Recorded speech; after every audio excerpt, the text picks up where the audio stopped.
It is a pretty view. You can't look at it, Luke, because I've got the white knuckles. you're a little busy there. Yeah. We're gonna have fun getting that one out. Hey, Wrecker Johnny? Yeah, we got a tow for you. Yeah. Where are they stuck? Well, they're not yet, but they will be. So we got racks and racks.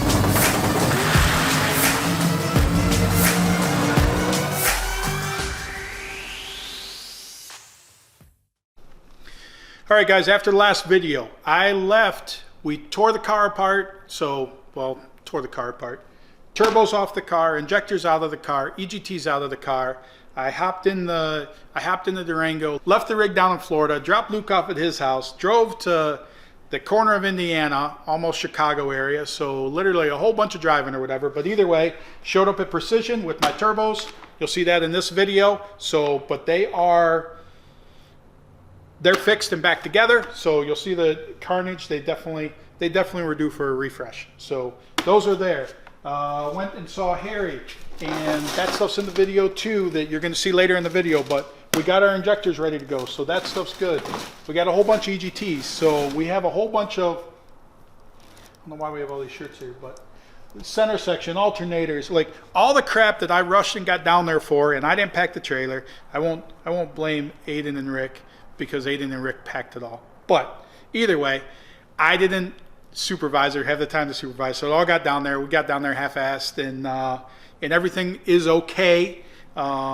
Just had to refresh to get everything ready to go back down there. So our goal is we're working on getting all this stuff packed, as well as all the sick week stuff, so that we can leave hopefully tomorrow morning, get down there, get this stuff back on the car, get some testing in before sick week. So this video is going to take you through the crap that I went through with the injectors. Lots of good information. This more educational video with some details on stuff. See the Precision stuff, but talking with Harry, guru, and when it comes to, he is the ex-owner of Precision, but with the injector stuff. So thanks for watching, guys. So we're at Precision Turbo, by the way, in Indiana, just going through this stuff and making sure it's all ready to go for sick week. All right, so one of the culprits, which he's been in here for a while, but look how far the fitting extends up in there. If you can see that, that's the drain. So literally it's keeping more oil in there than it should, which you say that's not good. No, well, I mean, the object's always to get it out of there as quick as you can. So if you keep it in there spinning around longer, then it just makes it worse for pushing through the because I mean, seals. you got the same volume going through the whole time. Right. Yeah, if you have some huddled up in there and that volume's fighting against it, try to get it out of it. See if it's all right. Gotcha. Cool, but yeah, they've got my turbos on the stand, so gonna freshen those up, and then I will get them back down to Florida. So, all right, guys, we are getting ready to head to sick week, so everything's getting loaded up. We have a lot of crap going down there. So, but as we go down there, just want to update you with sick week. There's going to be a lot of different content and stuff available on the different Instagram pages. So, you know that we got the ice is falling here in Michigan. You know we got the barbecue page. So link down below for the Instagram page for sick barbecue. So Rich is going to be running that all week with the hot dog truck, or it's now the barbecue truck. Used to be the ice cream truck and hot dog truck. Now it's the barbecue truck. But so you can follow him. He's going to take you through his journeys, videos, pictures, all that crap. Sick Pizza Co. and link to that one. Sick Pizza Scott's going to be in the sick ward, so he's going to be posting content updates all week. So follow along with the Sick Pizza Co. one. So you got that, and then you got EJ is taking over the Tom Bailey Instagram page, so she is going to be doing the content on that Instagram page. Link below. Make sure you follow all those pages so that you get content and different content, because it's not all the same thing. We're not posting the same thing to all the pages. Scott's viewpoint, EJ's viewpoint, Rich's viewpoint. I won't have a viewpoint. I'll just be riding around in the car. So that's what you got, guys. So get over there, like that stuff, and then while you're at it, the new Sick the Mag's out. Go subscribe to the magazine, because that's where you get your entries, magazine and merch, entries to win the Sick Tahoe that'll be down at Sick Week. So EJ will probably be sporting the Tahoe with Aiden all week. So get over there, like that stuff. Thanks, guys. So this isn't normally how this looks like. This is at lunch. Everybody's at lunch. So then these are opened up to just the spec size, and then from there, depending on what size it's going to be. What we call is we'll rough everything, get them machined to a certain portion. You know, we go through all of the raw castings. Then once they're rough, then we go and complete them to the final size. Cool. 'Cause obviously these are the bigger ones, so. Yep. So we got racks and racks of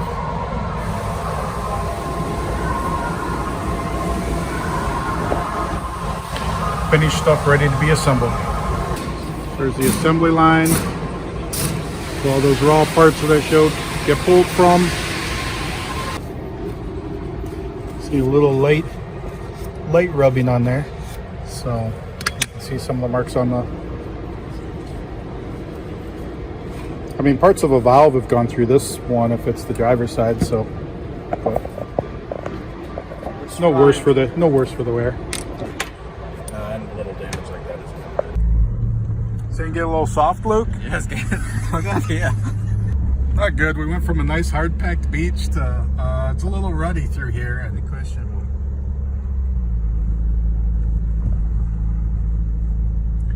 We're in an all-wheel drive vehicle, but a low to ground all-wheel drive Durango. But you can see the wash away because this is where that hurricane hit. That a lot of stuff washed away. But we thought we were going to be like a block off and then go right back in. Oh, that's a little close. Yeah.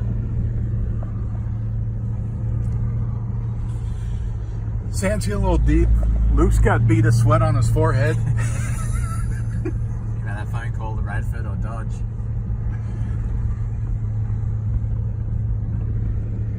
I'm just going to showcase the capabilities of a Durango. Dang, there should have been a sign saying, oh, literally it is 5 miles to the next off turn. Okay, we are at the HPL Labs, home of APHIS, HPL, HPT, and the H in all of it, which is Harry. So, Been a long time, hasn't it?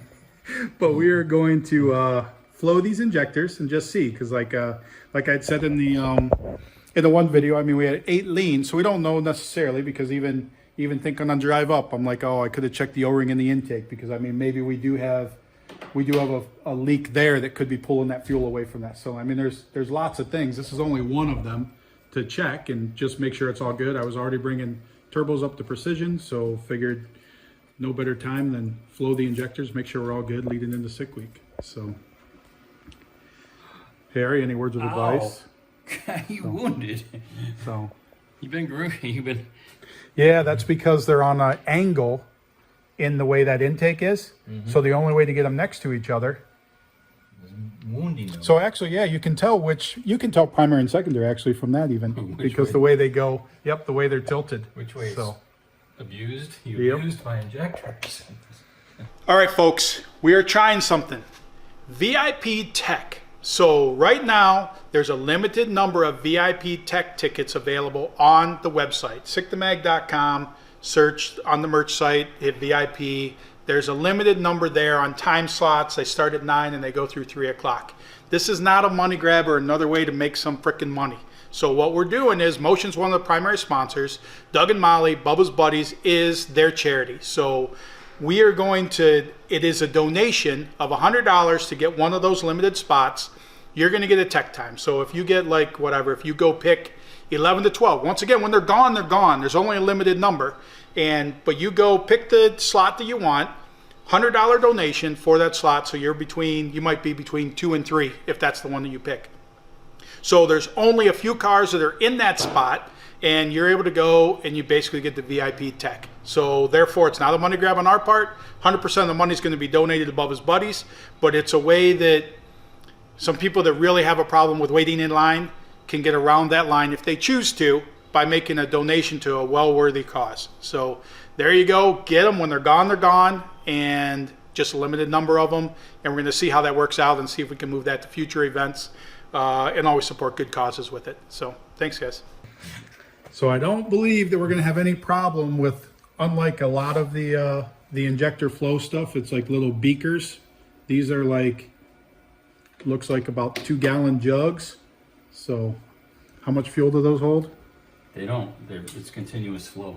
Okay. Oh, so it's going to drain out or whatever. We can even flow on the over way. 1,000 pounds indefinitely. Okay. through there. And if you guys know, from a lot of those little ones that whatever cheap people like me can buy, like literally one of these injectors, these big injectors, I mean, can flow for a fraction of a second. It fills the beaker. So like you can't truly test anything on those like you can with a big old fancy bench like this. Just getting the air out of it now. The pump will only move 1,000 pounds. You Okay. can run them all at once. But you gotta get the air out of the line and maybe just hammer them. Like, you gotta do them independently and add it up. Right. But the bottom line is there's nothing wrong with the injectors. That's Gotcha. not what your problem is. But I think I know what it is. You're not gonna like it. Okay. So let's talk fuel rails. Are these injectors all on one rail? Yes. And how do you feed the fuel rail? So it's fed through. Let's throw one up here. I got something to throw. Lukey's sweating. Again. That's the worst. When you get to the end and you're like, oh, we made it. What? Dead end? I gotta go back? We're halfway there. You're halfway to where you're going.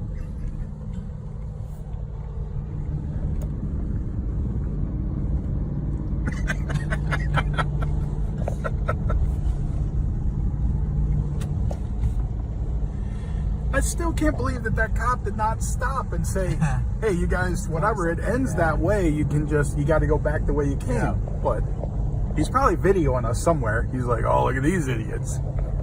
Or he actually called Johnny. Hey, Wrecker Johnny? Yeah, we got a tow for you. Yeah. Where are they stuck? Well, they're not yet, but they will be. He's ready for his cut. Mine feeds front, both sides. Mm-hmm. Then it comes down, it goes through a bottom rail. That's my street one, and then to the return. Okay, so one feed Yep. runs 8 injectors. Correct. So we tried that. And the return's on the back, right? On your Correct. Yeah, I mean, technically, because it goes down to another rail, because I have 3 sets of injectors. So the other one's a street set. I used to run 3 sets all the time. And then during drag week last year, when we had the issue, we went away from the 2 FICs. We put yours in that place. So now there's 1 set of FICs underneath that I use just for the street driving part of it. Okay. Let's go over to this race car over here and take a look. So it's kind of hard to imagine, but originally the way that this was fed is it came in the back. Okay. We're still feeding 8 injectors. Yep. Came in the back, came across the front, looped over the top, and then out the back, right? So basically we're still feeding 8 injectors just like you. Right. Right? 1 feed all the way around and out the back. The problem was fuel corrections were all over the place. We had about 15 to 18% corrections in different holes on this manifold like that. So after hurting number 8 4 times in a row, when we started leaning on the car and making a little more power when we updated our turbochargers, we decided to change our fuel system around. And now what we have is we have 2 feeds instead of 1 big feed. Okay. Right? Now we have 2 feeds and 2 splitters. And now we feed each rail independently. So this is a feed line, this is a feed line, this is a return Oh, okay. in the center. This is a feed, this is a feed, this is a return. So actually, from the splitter, I'm only feeding 2 injectors before I return it. So I have 4 returns, I have 8 feeds. My correction now is down to 6%. I haven't hurt the motor since, and I'm making 600 more horsepower than I was before. Okay. So Just because the consistency, I guess, across the board of where the fuel's at in the rail, because if these are taking a bunch of fuel, then how much fuel, even with keeping that pressurized, is still there by the time it gets to the back. So you remember a minute ago I told you we couldn't run the injectors side by side on that? Yep. That system is fed deadhead. There's no return on it. It's a deadhead feed. And the hysteresis in the rail will cause air bubbles to form inside the rail. So one of the injectors, when one is big one's running, the other one will start pulling air. I can actually show you in the center, the things will actually shut off. If I put bigger injectors in there, I can actually have injectors turn off right in the middle. Like they won't even be moving fuel. Gotcha. So I want to show you this other rail because it's a single rail system like what you have. So the first thing we did is we put injector buckets inside of it so that when we put the injector in, we get a nice smooth flow into the injector with a nice radius, rather than just someone drilling a hole through the rail, which is what most people do. So now we actually have a nice orifice to feed the injector, because that's really important. This is a -12 rail. It has all the injector bungs in it, and we return it with an 8. So it's going to have probably -10 feeds on it, even though it's a 12. So it's going to have 4 feeds, 2 10s on each side, and return with an 8. So now I'm going to feed 4 injectors instead of 8. I'm going to guess, only because I experienced it myself and I have the carnage to prove it, that you're probably throwing 20% in the number 8 because there's no, it's processing errors. It's exiting the rail. Gotcha. They're because they're I've got pulling air. because I'm a 12 coming in, then this is a 10 out to the bottom rail. Yeah, but you've got so much air that's getting into the rail. It's just going out number 8. You got a bunch of air bubbles in here, and it's just going out, and the injector is feeding air to number 8. Okay, so what's the short-term fix? Because I got a race in the week, and the fuel rails are in Florida, so I don't know. That's a tough one. You might be able to put 4 feeds and return. Might be able to return off of a instead of returning in. Well, it's that heading the rail. You really need to do this. That's my fix. This rail was built like this before. Here's an old one over here. This used to have. This is going to be making a lot more power than it used to. gotcha. Here's an old one. This is what we raced for over 12 years.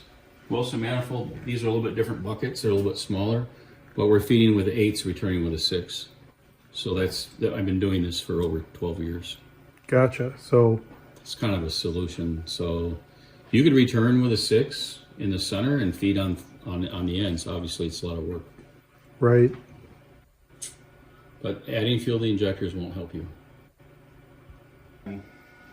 Anything will leave here that's not perfectly matched is when someone calls in a panic and says, "Hey, I need a spare," and the closest thing I have to what they have is 8 numbers off. Well, this is the closest we have, but typically anything that leaves here is within 8%. Or somebody calls like at 5 o'clock on a Tuesday in Indy at Richie Crampton's shop and says, "Hey, we got to change out these injectors," and then you put together, We have nothing in stock that's kitted. and you put together whatever you can, and then somebody drives it to us so that we can put it in and continue drag week. So Right. that's obviously our savior on drag week, was changing the injectors.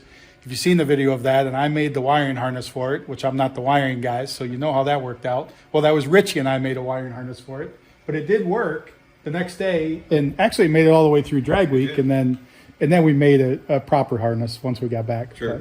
So Well, and that's why when he was flowing these right now, I mean, they're all pretty close, but they're not spot on, and that's because when we pulled them off the shelf, we literally, we got as close as we could to get you on the road, but we didn't have anything that was kitted match to sell, sets, right? So we'll fix that. We'll go ahead and match up a set. So at least when you leave here, even though these are fine, at least you'll leave here and they'll all be, kitted match sets. So kind of like Days of Thunder. So they are going to be what, staggered special There and you match go. perfect, or That whatever Harry I said. just want you to So- turn fast up. All right, so update to the situation. We came through the stuff, and then we went through all the stuff with the fuel system, and obviously I need to do some replumbing on that. But the short-term solution we came up with is that we're going to raise the base fuel pressure, because before I used to run a higher base fuel pressure, and we feel like that helped to overcome some of the issues with the way the fuel was flowing. So we've retested everything and set everything up at 70 pounds base. So we're going to raise the fuel pressure 70 pounds base, hope that basically takes it back to where it was before as far as overcoming the fuel problems, and then that lasts through sick week, and then we can get back to replumbing it and fixing it the way it needs to be fixed, so that we can go back down to a lower base fuel pressure and make everything happy. There's 2 hours of conversation with Harry explaining to me about how water molecules and air and all that stuff flow. So we didn't give you all that recording, but I can tell you it's very educational. However, it was long. It's air and fuel. How the air's job has to drag the fuel into the chamber, and how fuel actually slows down the process because it has a much higher mass in weight than the air in weight. Everyone thinks about air in CFM, but actually we think about air in pounds per hour. And the air is much lighter than the fuel. So when it intersects with fuel, it slows the air down, has to drag the fuel into the chamber. So we want to do as little, we want the air to do as little work as possible and keep the fuel pressure down. So Harry and I, the science guy, has a video series coming out that will teach you through each air particle and how it mixes with fuel. Stay tuned. So stay tuned. But in the meantime, we think we've got a solution to it. We just float everything, had to put everything through because the numbers are dramatically different, like when you raise the fuel pressure that much. So you got to get all those static numbers, and hopefully it gives us a good chance at a base tune when we get down there. So that's the goal, guys. All right, so as you see in this video, you saw we were pretty ill prepared, half-assed, usual MO with stuff because Aiden and Rick had to pack the trailer. So they did as least amount as possible. All right, guys, so that gives you the wrap up on what we did with the injectors, turbos. We got all that stuff ready to go. Heading down, we are packing a bunch of stuff to head to Sick Week. So next video, we hopefully will be testing again. So give you some updates on testing. Hopefully you'll see if what we did today and what we figured out today works in the next video. Thanks for watching, guys.